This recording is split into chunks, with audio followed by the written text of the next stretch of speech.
नमस्कार, आप देख रहे हैं इंडिया वॉइस। मैं हूं आपके साथ रिया डंवाल। बुलेटिन की शुरुआत करेंगे इस वक्त की बड़ी खबर के साथ। सीएम योगी आदित्यनाथ का आज का कार्यक्रम आपको बता दें, प्रयागराज में सीमेंट प्लांट का वर्चुअल उद्घाटन करेंगे सीएम योगी आदित्यनाथ। 20 लाख टन उत्पादन क्षमता का है ये सीमेंट प्लांट। सुबह 11:30 बजे से 5 कालिदास मार्ग से ये उद्घाटन कार्यक्रम में शामिल होंगे मुख्यमंत्री योगी आदित्यनाथ। दोपहर 12:30 बजे के करीब इंदिरा गांधी प्रतिष्ठान गोमती नगर जाएंगे और कल्याण सिंह जी की तृतीय पुण्यतिथि है आज। ऐसे में आज पुण्यतिथि के मौके पर कार्यक्रम का आयोजन हो रखा है जिसमें सीएम योगी आदित्यनाथ शिरकत करेंगे।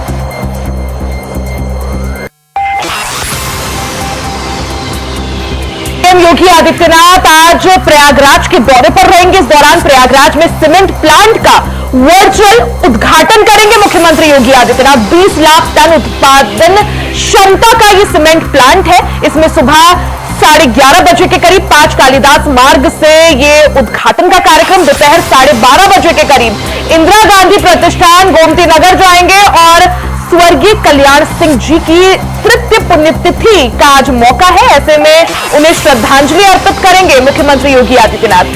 शहीद अंशुमान सिंह की मूर्ति का भी अनावरण करेंगे दोपहर 4 बजे।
यहां रुकेंगे एक छोटे से ब्रेक के लिए, जल्द वापस लौटेंगे, कहीं जाइएगा नहीं।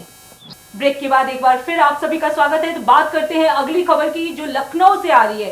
SC/ST आरक्षण के मुद्दे पर आज भारत बंद रिजर्वेशन में क्रीमी लेयर के विरोध में आज भारत बंद का ऐलान किया गया है। कई संगठनों ने किया है बंद का ऐलान। बता दें, भारत बंद का आज रात 8 बजे तक जारी रहेगा। तो ये इस वक्त की बड़ी खबर आपको बता दें कि आज SC/ST आरक्षण के मुद्दे पर भारत बंद का ऐलान किया गया है। इसमें सपा और बसपा दोनों का समर्थन है। इसके साथ ही कई और संगठनों ने भारत बंद का ऐलान किया है। तो ये इस वक्त की बड़ी खबर आपको बता दें कि SC/ST आरक्षण को लेकर सभी संगठनों ने भारत बंद का ऐलान किया है।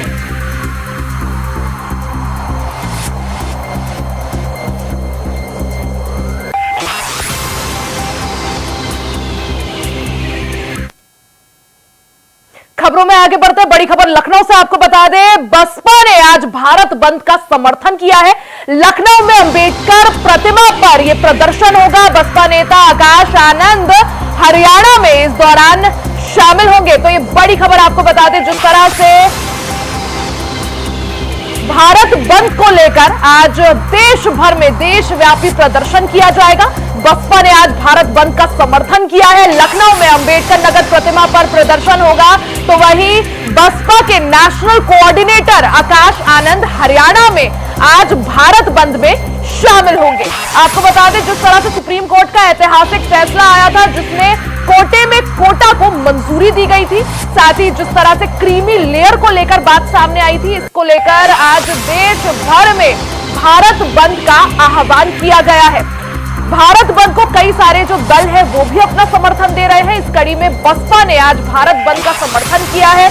लखनऊ में अंबेडकर प्रतिमा पर प्रदर्शन होगा, साथ ही बसपा के नेशनल कोऑर्डिनेटर आकाश आनंद हरियाणा में शामिल होंगे।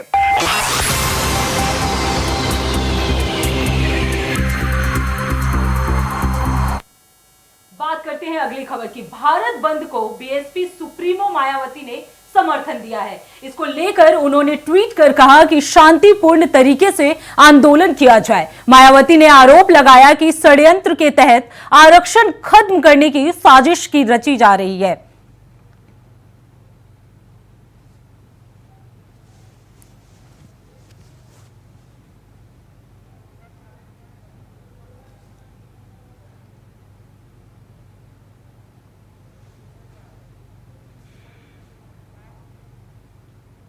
वही कांग्रेस महासचिव सचिन पायलट आज प्रेस कॉन्फ्रेंस करेंगे। आज दोपहर 2 बजे कांग्रेस मुख्यालय में प्रेस कॉन्फ्रेंस का आयोजन होगा। यूपी कांग्रेस अध्यक्ष अजय राय भी इस प्रेस कॉन्फ्रेंस में शामिल होंगे। तो लखनऊ से बड़ी खबर आपको बता दें, कांग्रेस के महासचिव सचिन पायलट आज लखनऊ में प्रेस कॉन्फ्रेंस करेंगे। आज दोपहर 2 बजे कांग्रेस मुख्यालय में प्रेस कॉन्फ्रेंस का आयोजन किया जाएगा। यूपी कांग्रेस अध्यक्ष अजय राय भी इस प्रेस कॉन्फ्रेंस के दौरान मौजूद रहेंगे। तो दोपहर 2 बजे कांग्रेस मुख्यालय में प्रेस कॉन्फ्रेंस का आयोजन, इसमें कांग्रेस के महासचिव सचिन पायलट शामिल होंगे, साथ ही यूपी कांग्रेस अध्यक्ष अजय राय की भी इसमें मौजूदगी होगी। ऑर्डर है, जो बिजली पानी है, जो उम्मीद लोगों की इस सरकार से, इसको पूरा करना चाहिए।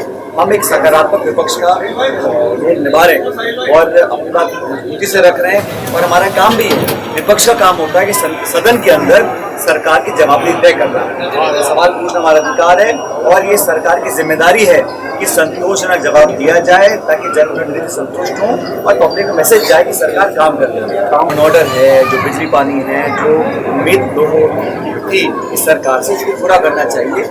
हम एक सकारात्मक विपक्ष का रोल निभा रहे हैं और अपनी बात।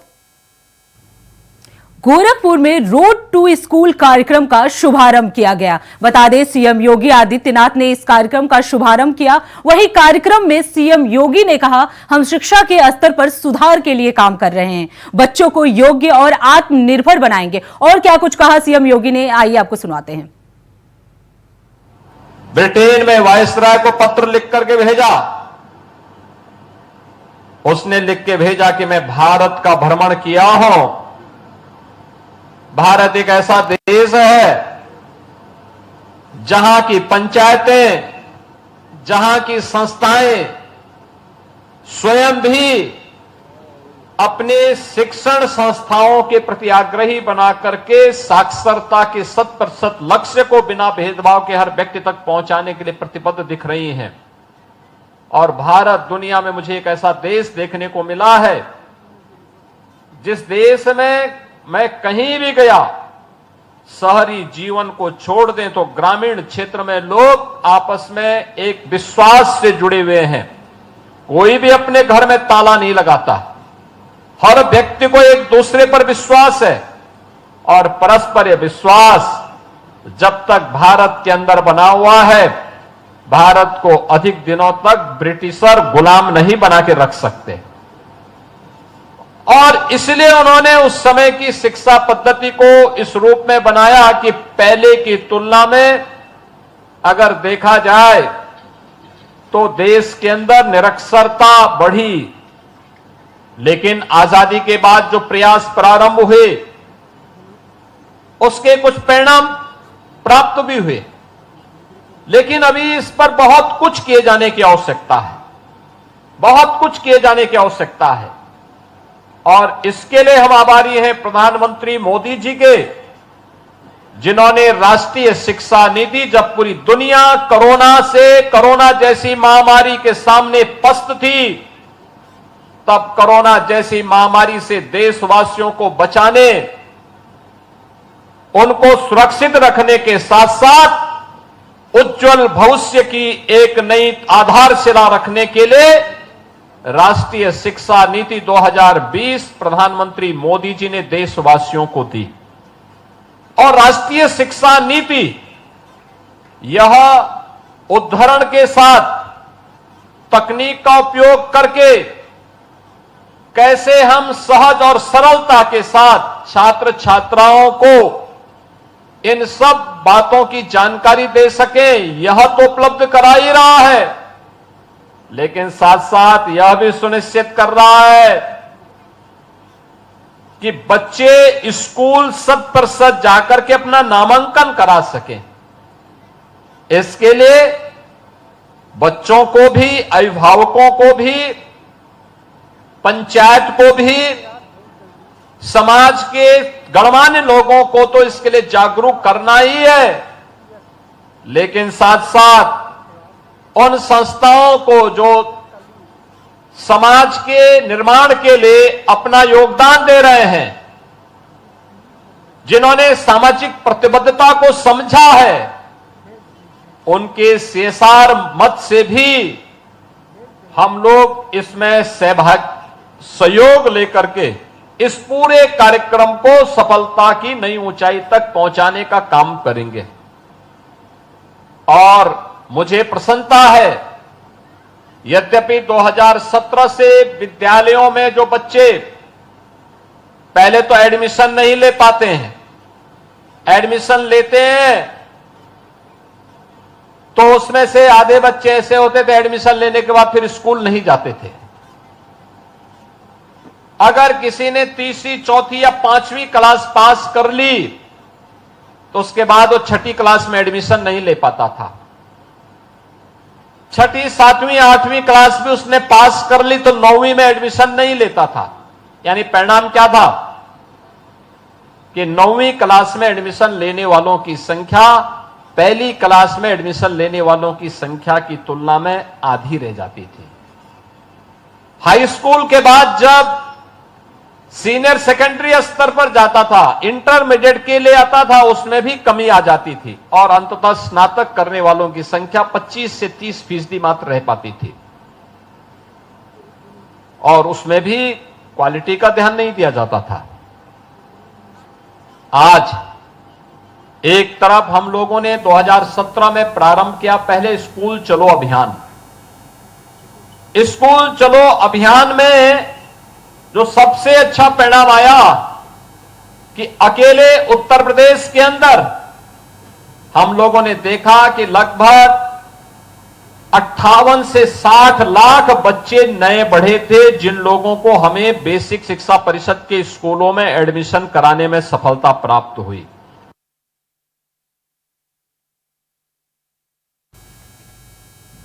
उनहत्तर 69,000 शिक्षक भर्ती से शुरू हुई राजनीतिक आग की लपटें हाल फिलहाल में शांत होती दिखाई नहीं दे रही हैं, क्योंकि एक तरफ तो विपक्ष के वार, तो वहीं दूसरी तरफ ठीक उपचुनाव से पहले अब सीएम योगी भी सदन में आंकड़ों के साथ दस्तक दे चुके हैं, जिसके बाद सपा के सवालों के बदले खुद सपा से ही उनकी सरकार के आंकड़ों को लेकर सवाल किए जा रहे हैं।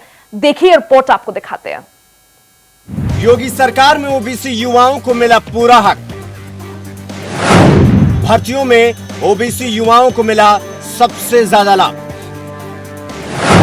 न केवल आरक्षण बल्कि मेरिट रही तो अनारक्षित पदों पर भी हुआ चयन।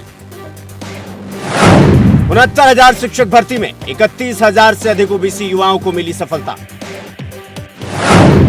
सपा सरकार में यूपी लोक सेवा आयोग की कुल भर्तियों में मात्र 26% ओबीसी हुए थे चयनित। आरक्षण मैंने तो आपके सामने एक झलक प्रस्तुत की। आपके समय ओबीसी के जितने छात्रों की, समाजवादी पार्टी के समय जितने भी नियुक्तियां हुई हैं, 27% भी उसमें आरक्षण नहीं मिला है। 27% भी, किसी भी नौकरी को आप उठा करके देख लीजिए, मैं दावे के साथ कहता हूं 27% भी ओबीसी के छात्रों को नौकरी नहीं मिली। पिक एंड चूज होता था। यहां पर भतीजा और चाचा की एंड कंपनी वसूली के निकली थी और लेखपालों की तैनाती उस आधार पर हुई थी। तो सुना आपने सीएम योगी का पलटवार। दरअसल यह धमक 69,000 शिक्षक भर्ती में हाईकोर्ट के फैसले के बाद से ही सुनाई पड़ रही है। जिसे यूपी उपचुनाव से भी जोड़कर देखा जा रहा है। 69,000 शिक्षक भर्ती में शुरू से ही विपक्ष सरकार पर हावी रहा है और भर्ती को लेकर योगी सरकार को कटघरे में खड़ा करता रहा है। ऐसे में हाईकोर्ट के फैसले के बाद से ही फैसले का स्वागत कर सरकार पिछड़ों और दलितों के हितों की बात कर रही है। लोकसभा चुनाव के दौरान उछला आरक्षण का मुद्दा आज भी जोरों से गरमाया हुआ है। उत्तर प्रदेश में भी आरक्षण के नाम पर राजनीतिक दल अपनी अपनी रोटियां सेकने में जुटे हुए हैं। समाजवादी पार्टी के नेता लगातार हर भर्ती में आरक्षण के मुद्दे पर योगी सरकार को घेरने की कोशिश कर रहे हैं, मगर अब सीएम योगी आदित्यनाथ ने सदन में जो आंकड़ा रखा है उससे सपा के लिए सवाल करना मुश्किल होने वाला है। मौजूदा रिकॉर्ड न केवल विपक्ष के आरक्षण के मुद्दे पर फुल स्टॉप लगाते हैं, बल्कि उनकी सरकार में हुई भर्तियों में धांधली की भी पोल खोलते हैं। आरक्षण, मैंने तो आपके सामने एक झलक प्रस्तुत की। आपके समय ओबीसी के जितने छात्रों की, समाजवादी पार्टी के समय जितने भी नियुक्तियां हुई हैं, 27% भी उसमें आरक्षण नहीं मिला है। 27% भी, किसी भी नौकरी को आप उठा करके देख लीजिए, मैं दावे के साथ कहता हूं 27% भी ओबीसी के छात्रों को नौकरी नहीं मिली, पिक एंड चूज होता था। यहां पर भतीजा और चाचा की एंड कंपनी वसूली के निकली थी और लेखपालों की तैनाती उस आधार पर हुई थी। मुख्यमंत्री के ये आंकड़े बताते हैं कि मौजूदा सरकार में बीते 7.5 वर्षों में पारदर्शी और निष्पक्ष भर्तियां हुई हैं। रिकॉर्ड खंगाले तो 2012 से 2017 के बीच तत्कालीन सरकार के दौर में ओबीसी, एससी और एसटी वर्ग के अभ्यर्थियों के साथ हुए भेदभाव की तस्वीर भी साफ साफ हो जाती है। आंकड़ों की माने तो मुख्यमंत्री योगी आदित्यनाथ की सरकार में किसी भी अभ्यर्थी का हक नहीं मारा गया, बल्कि विगत 7.5 वर्षों में सरकारी नौकरियों में ओबीसी वर्ग की हिस्सेदारी बढ़ी है। तो वहीं पूर्ववर्ती सरकार में सरकारी नौकरियों में आरक्षित वर्ग के आरक्षण में भी जमकर बंदरबांट हुई है। देखिए, भाजपा और आरएसएस का काम ही है आरक्षण को खत्म करना। इनका मकसद है किसी भी तरह से आरक्षण को खत्म करना। अब देखिए, यूपीएससी के एग्जाम्स दिए बगैर ये आईएएस बनाए दे रहे हैं। कमाल के जादूगर हैं ये, कि कोई भी आदमी जिसको ये पसंद करेंगे, जिसको ये चाहेंगे, उसको बिना एग्जाम के, बिना तैयारी के, यूपीएससी के को क्वालिफाई किए बगैर ये आईएएस बना देंगे। ये तो जादूगर लोग हैं, इनको किसी बात से कोई मतलब नहीं। ये सिर्फ अपना मकसद हल करना चाहते हैं, आरक्षण को खत्म करना चाहते हैं और अपने पसंद के लोगों को आईएएस बना के सत्ता की लूट करना चाहते हैं। 69,000 शिक्षक भर्ती में भी 71,000 से अधिक ओबीसी युवाओं को सफलता मिली है, जबकि सपा सरकार में यूपी लोक सेवा आयोग की कुल भर्तियों में मात्र 26% ओबीसी युवाओं का चयन हुआ। भाजपा सरकार में यूपीएससी की कुल भर्तियों में अकेले ओबीसी युवाओं को 38.41% हिस्सेदारी मिली।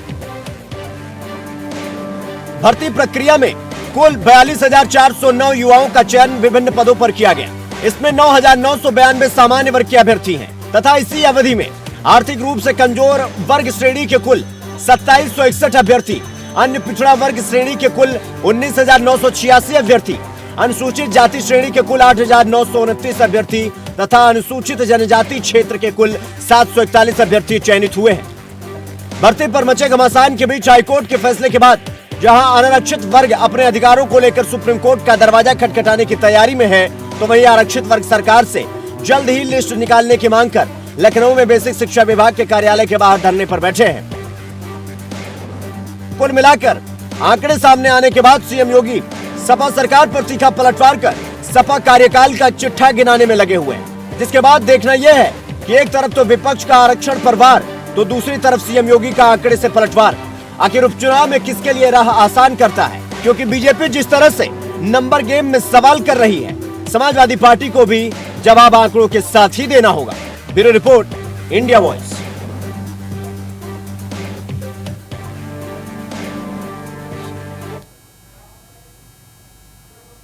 फिलहाल इस बुलेटिन में इतना ही। देश दुनिया की तमाम बड़ी खबरों के लिए देखते रहिए इंडिया वॉइस। तब तक के लिए नमस्कार।